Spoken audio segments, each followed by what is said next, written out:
Okay, so excuse me for hugging the podium here, but I have a lot to say in a short time to do it. So let's start with the image of if I decided to come up here and spray Lysol all over or have hand sanitizer and scrub it all over myself. So probably you would all be thinking, one, this kid's a little bit out there, which in the end I can't really deny, or two, I have OCD. Now, when people think of obsessive compulsive disorder, they often get visions of someone who's a perfectionist, who constantly has to keep everything around them clean and germ-free. Others might claim, oh, I get OCD sometimes too. In reality, cleaning is only one small part of the obsessive compulsive spectrum. And then every one of us has our little quirks, but that doesn't constitute a whole disorder. So good afternoon. As you know now, my name's Alex Meyers. I'm a senior at TEDxCapeMay Regional High School. And I have obsessive compulsive disorder. You know what? No, let's scratch that. My name is Alex Meyers, and I overcame obsessive compulsive disorder. Today, I come before you to shed some light on my journey of nurturing and overcoming a misunderstood neurobiological condition that affects over 1 million children in the US alone. If we take a look at the nature of OCD, the past 20 years have shed a lot of light on the biological basis of this disorder. Specifically, we take a look at the serotonin hypothesis, which states that not enough serotonin is released into our neurons, and basically what happens is our message circuits don't work properly. So sufferers are plagued by intrusive fight or flight responses, commonly known to as obsessions. My own obsessions include everything from feeling that I must reread textbooks because if I don't, I'm going to miss something that could save the world. So, as far as fetched as it sounds, when you're in that state of mind, it seems like everything's a big deal. And so for people that just have started with a disorder, rituals are pretty much the only thing that gives you comfort, which is sort of ironic because in the end they don't. So rituals are the various behaviors, including rechecking, seeking reassurance, or the infamous scrubbing of the hands raw technique that many of you are probably familiar with.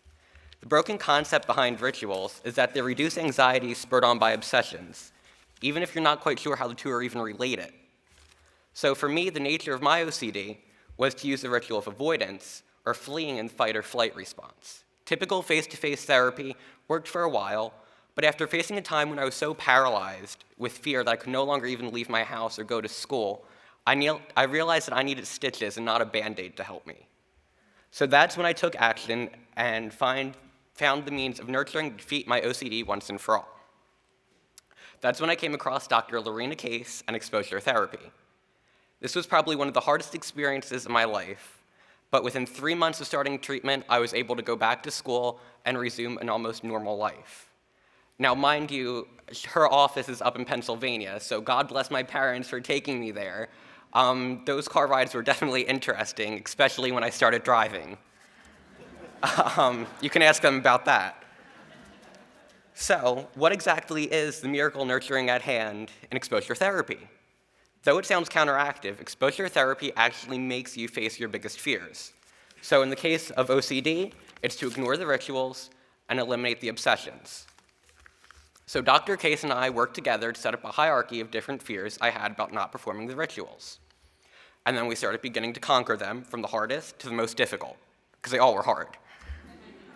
So what makes this type of nurturing so effective is that you face fears in small, semi-manageable portions over a period of time, which scientifically allows the brain to literally be retrained and to habituate to panic responses. So basically, I mended nature with nurture. In the end, it was the method of nurturing that gave me the strongest outcome to mending nature's gashes and severs of OCD. But therapy was not the only form of nurturing that I had. I had many supportive teachers, such as the guidance department and our wonderful library at school. I had people that I didn't even know originally who knew someone who knew me, and we've become great friends because of that. And then also, of course, I had my parents.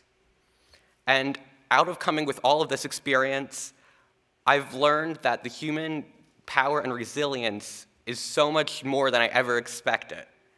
And then each of us has the power to nurture someone. Even if you barely know them, you still make an impact on their life. And so overall, that's the biggest thing I've learned from this. And in the end, am I going to still have my feuds with OCD? Of course. But I wouldn't want it any other way.